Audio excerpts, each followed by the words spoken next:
Hello, my soul brothers and soul sisters. I am Ron Smith, and this is the Dr. Ron Smith Investigate Show, where we separate the real from fake, the fact from fiction, and give you the winner's edge. And sometimes we're able to turn your water into wine.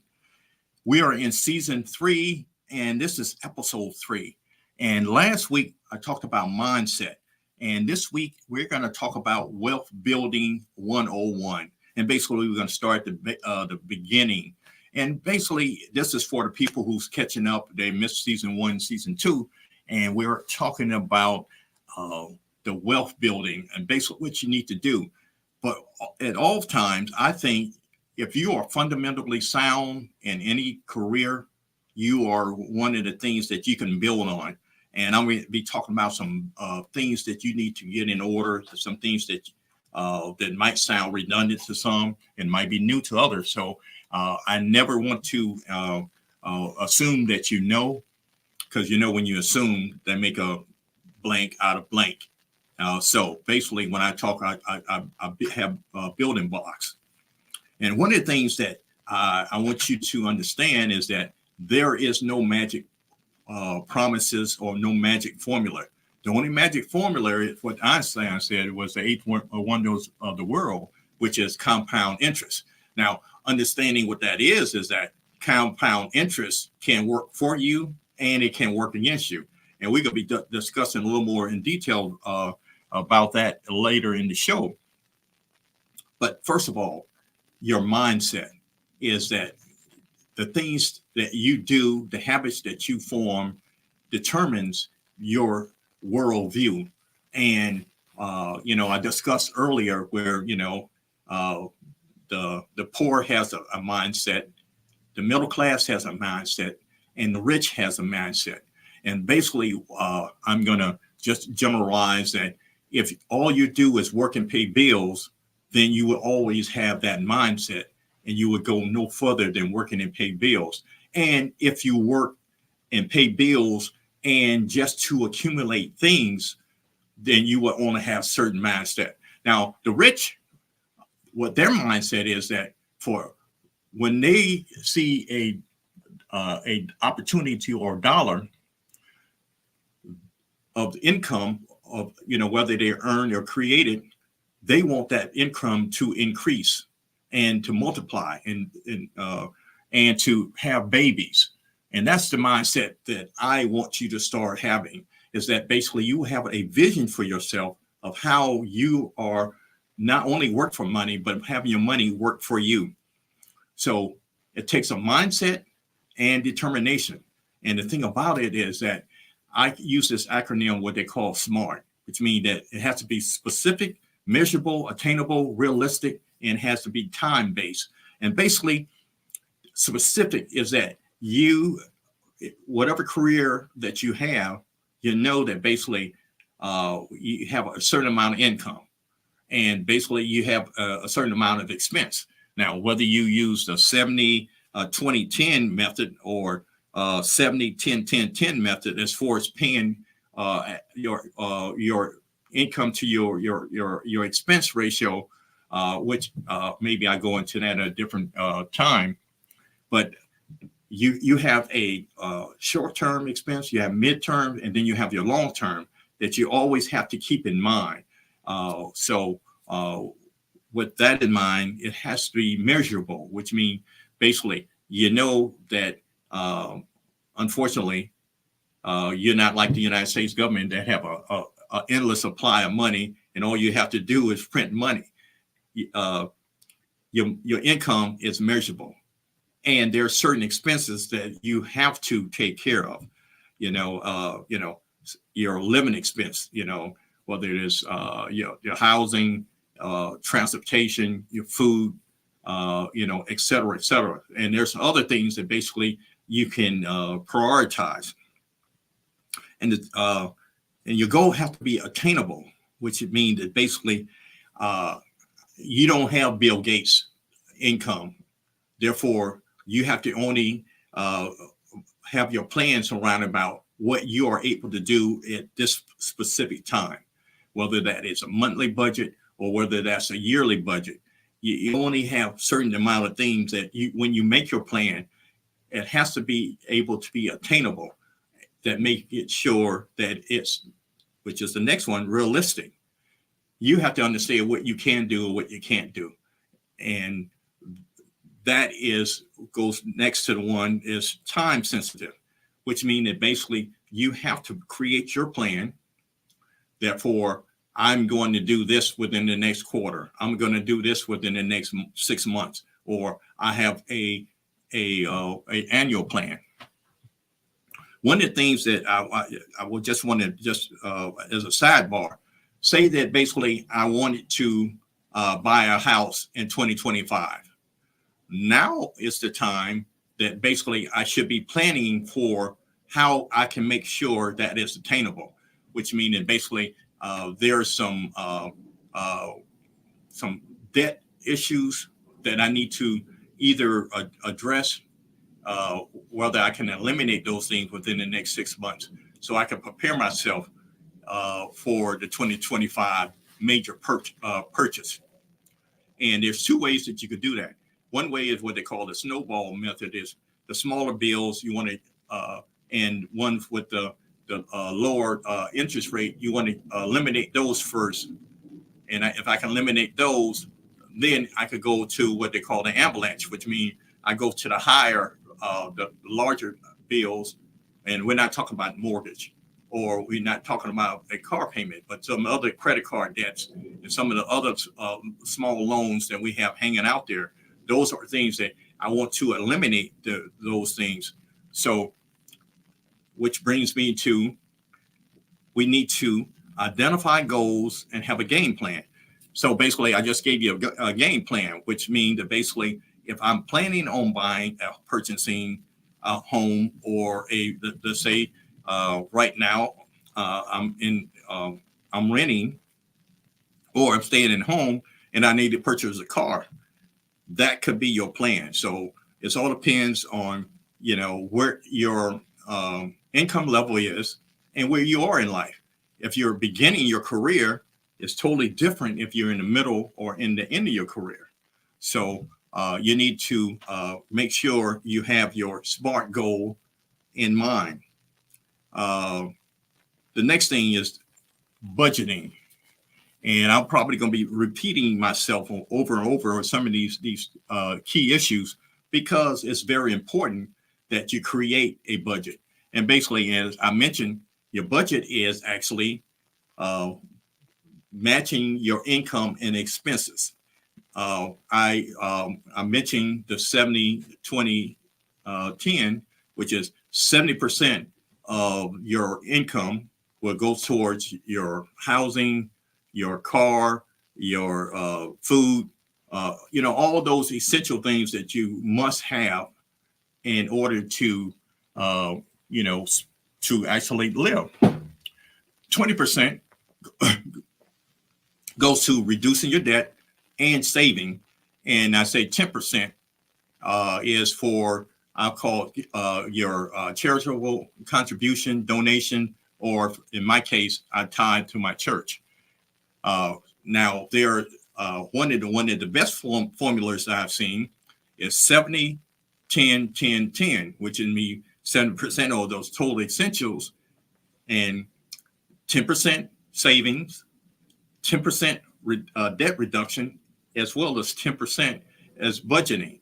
Now, whatever formula that actually works for you is one that you need to have a plan, and basically you need to stick to it, which means basically you have to identify your income, you have identified your expenses and how you are going to prioritize those things. And at the same time, you need to look at the things that you call your assets and things of your liabilities, and make sure those things are being balanced. The next thing you need to do, and we're talking about building wealth 101, is building a emergency fund. And I really don't like to use that term, but it's throughout the industry, people talks about emergency fund. I like to call it, a discretionary fund, which means basically a fund that you have within that, 70, 10, 10, 10. It could be that saving part of it. that you have to give you peace of mind. One of the things that happened to me, even just this past week, is that I needed a new battery for my vehicle. Thank God it wasn't nothing more expensive than that, because my state inspection was due. So I wanted to take care of that, as something was going on with my ignition, I thought. But the $200 came from my I call my discretionary fund, money that I had put aside, so just in case something happened. And if you own a vehicle, you're gonna need tires. God forbid that you have anything goes wrong with your engine or your transmission, because those are major expenses. But those are some of the things that you want to have in mind. And if you own a house, there's always something that you need to do. We live in Virginia Beach right now, and God forbid if we have a major storm that basically rips some of your shingles off or your siding off. And the reason why I mention that is that I have learned that there are certain expenses that you don't want to ask your insurance company to pay for. And that might be another subject that I need to address, because basically once you start using your deductible and your insurance, after 2 or 3 uses of that, basically they either raise your deduction or deductible or your premium, or they actually kick you out of your insurance. So one of the things that I am saying to you is that is the fund to basically, do the mini repair on your home. Get a guy to actually do your replace your shingle or replace the siding, and not do it as from part of the insurance. And I know you said that basically I'm paying money and I'm using it, but from my past experience, after 2 major insurance claims, I was dropped by a very prominent insurance company. And as national disasters are happening in other parts of the country, we are experiencing our own insurance being increased. So, and think about it. If you just have to go to the ER for something that's not really life-threatening, those are medical bills that, that's anything under $1,000. I think there's, you can probably consider that's not a major medical bill. Trust me, because those things can actually explode on you. So building a discretionary fund, i.e. emergency fund, comes in handy. And that's one of the things that basically you want to make sure you do. And one of the best systems that I have seen in place is that putting some of your larger bill on auto pay, which means that basically you don't want to get behind in certain aspect. Whether it's your mortgage or rent, make sure you put that on auto pay, your car payment on auto pay. And so just to wrap up in the first part of this, we're talking about Wealth Building 101. And we're talking about identifying your goals and having a game plan, budgeting your income and sticking to it, building a discretionary fund or emergency fund, and putting some of your large bills on auto pay. And the whole thing is that you have to be in control of your finances. And the only way you can actually do that is having a plan. So we're going to take a brief segment, a brief break, and then we're going to continue with Wealth Building 101.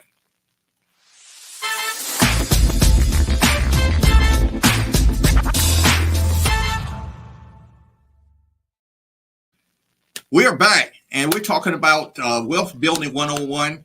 I am Ron Smith, and this is the Dr. Ron Smith Investigate Show, and we are in season 3, and this has happened to be episode 3, and we're talking about building wealth.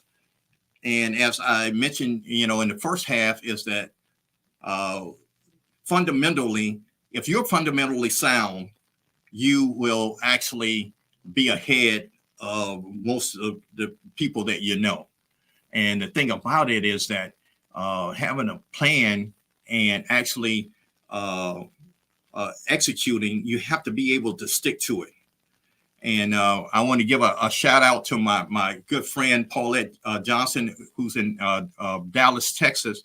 She is giving me a ride on, which making sure having a plan. And the best way to start is actually have a what I call a rich mindset, which means basically when you, as you creating your plan, how do you make your money work for you instead of having to work for money? And I start off with using the acronym or SMART, being specific, measurable, attainable, realistic, and time sensitive. And we're talking about identifying goals, creating a game plan, creating a budget and sticking to it. And I gave you 2 examples of things that you do. Basically, I've heard of the 70, 20, 10. The best one I really can create, because you can actually visualize it better. 70, 10, 10, 10. Basically, 70% of your income of things that are vital to life, 10% of savings, 10% of debt reduction, and 10% actually I call it tithing, making charitable donation, et cetera, et cetera. And building I call it the discretionary fund. Some people call it emergency fund, because that would give you peace of mind, because things happen. I know the other slogan, S happened, but things don't happen. And then I give you an example of that. Basically, I had to put a battery into my vehicle, which was not planned, but I had enough money in my discretionary fund that I didn't have to go over into the pot to disrupt my budget. And sometimes you're going to find that there are budget busters. If you had to do a transmission or get a motor for your vehicle because you don't want a car payment, that could throw off your other budget. And the thing about it, if you have everything systematically designed, you can move some things up or move some things over so that they actually can fit. And the thing about it is, if you have a written plan, it's better than trying to keep it all in your head. And, I guess I am somewhat tactical. It's what I actually need to see the pen and paper. I know a lot of people do it on their phone. There's a lot of apps that you can use for budget planning, and you can do it on your laptop, et cetera, et cetera. But to me, I actually put the pen to paper. It works so much better for me when I do it that way. And doing the auto pay keeps me on time, especially with those major expenses. And the next thing I want to talk about as far as building wealth 101 is debt. Now, I know I grew up in a household where, where most of the time my mother wanted to pay things off. She wanted to buy things in cash. And she didn't want to owe anyone anything. But you got to realize that that was at least 30, 40, 50 years ago, when you can actually do certain things due to inflation and certain other aspect of things cost more now. When my mother was my age, I think gas was under $2 per gallon. And I just give you just that for instance. And now you know that if you get anything under $3, like right now, I think the best you can get is $2.84 right now. and we don't know how long that's going to last. So let's talk about debt, and I call it the good, the bad, and the ugly, because there is a difference. Good debt is assets building or investment building debt. A mortgage, in my opinion, is a good debt. First of all, since you're going to have to live somewhere, you can control that by even having a 15-year mortgage or a 30 years mortgage. And right now, I think there's petitioning to be even a 50-year mortgage, but that's neither here nor there. But my point is, you know that it's a set amount each month. Now, I, being candid, I have rental property. And one thing about that is that I can increase rent almost every year if that's one of the strategies that me and my team decide to do. So renting is not it's not a flat line as a mortgage note. And basically, if you there's some write-offs, some interest payments, and some other things that you could do with a home that you can't do with rent.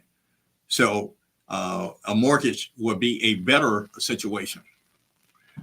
And there's some things that I will discuss later, basically how you can actually even take advantage of a mortgage note by allowing somebody else to pay your mortgage. That's another one of those things that we're going to talk about in depth later. Now, one of the things over my time, I used to think everybody should have a college education. As I get older, I realize that that's not necessarily true anymore. And it's not necessary that everybody should go to college. But higher education can be an investment if you understand what it is and what it can't do. And basically, when you have that mindset that I talked about in the beginning, determination, and have a vision for what that can do for you. You can be a welder that can make $60,000, $80,000, $100,000. Now, let's think of it. I'm just going to basically, you could do that and go to a community college or a trade school. If you are underground, underwater welder, which means basically you have to be scuba qualified, et cetera, you could make top six figures doing that. Matter of fact, I met a man who goes around the world.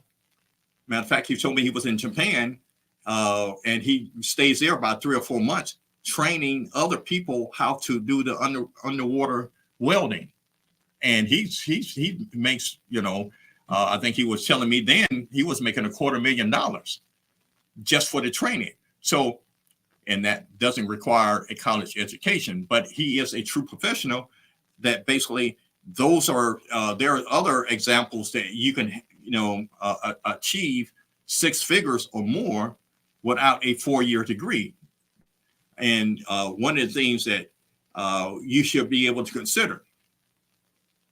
And there's I can give you more and more examples of that, but my point is, a mortgage and higher education, and I should say a trade or trade school or community college, is an investment, and that is a good debt. Now let's move on to the bad. The bad is a car payment. One of the things that I learned real quick was basically you get in that new car, you could do a U-turn out of the parking lot and go back into the dealership. The value just went down. That is a bad debt. Even though you're going to need the debt for, transportation, you need it for going to work, you need to do it for, shopping, et cetera, et cetera. But there's ways that don't consider that, whether it's a Lexus or Mercedes or whatever your Acura, whatever it was, when you sit down, you're behind in that vehicle. and you took off in it before the ink get wet on the contract, it has decreased in value. So there's different ways that actually, there's ways that you can negotiate the value of that car. There are certain days that you can purchase the car that's better than others. There is a difference between getting a money from a bank than a credit union. So there are so many things that you can negotiate to make that purchase better. But it's still considered, because it don't increase in value, I consider that to be a bad debt. Okay, credit cards. It's easily accessible to your way of life, and basically, if you use that correctly and make sure you pay it off before the installment date on that, and you can actually control how you actually spend, and then you won't be paying the higher interest rate. At the same time, the credit card utilization is one of the things that I've learned that nobody told me about, is that if I had a $10,000 limit, I should not go over $3,000, and actually $2,500 is probably the correct way to use that credit utilization, because all these things reflect on your credit score, which hopefully I have time to talk about that. I'm going to share a few minutes of talking about that. Ugly. Payday loans, high interest rate loans, all the things that happens in certain community for the reason that we are unbankable or unbanked. And you got to watch out for these little fees. ATM fee here, $3 or $4 here, $5 here, a late payment here. All those things start adding up quick, and they are adding up real fast now. If you take a look, if you got credit cards, take a look at your interest rate and how this time last year compared to where we are right now. I'm quite sure it went up at least 6%, if not higher. And you got to be very cognizant of that. Okay, I'm going to have to start wrapping things up here because my time is winding down. But here are 5 principles of financial literacy.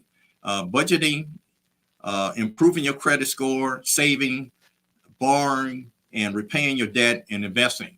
And basically, I'm budgeting. I'm going to sound redundant, but there's different ways you can do it. Remember, I talked about the 70, 20, 30, or the 70, 10, 10, 10. And there's, many ways that you can, put a slice of cake, but you have to make sure that you are consistent and make sure that it's a habit. And there's some ways that basically you put some of the items on auto pay that basically you can set it and kind of forget it. But keep a track to make sure that those dates meet the same dates that these company requires that you do. And I mentioned credit score. One of the things you need to do as soon as possible is get all 3 of your credit reports from Equifax, TransUnion, and Experian. And you can call them directly, and they will give you all 3 of them, because you want to actually look at all 3 of them at the same time. Believe it or not, some may have different information on each different ones.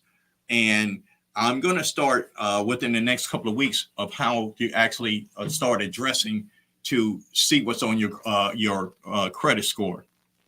And because that's important, especially remember I said if you had a vision that you want to buy or purchase a house or a car, it all depends on where you are. Now, that is Wealth Building 101. And we're just getting started because there's more information that I want to give you.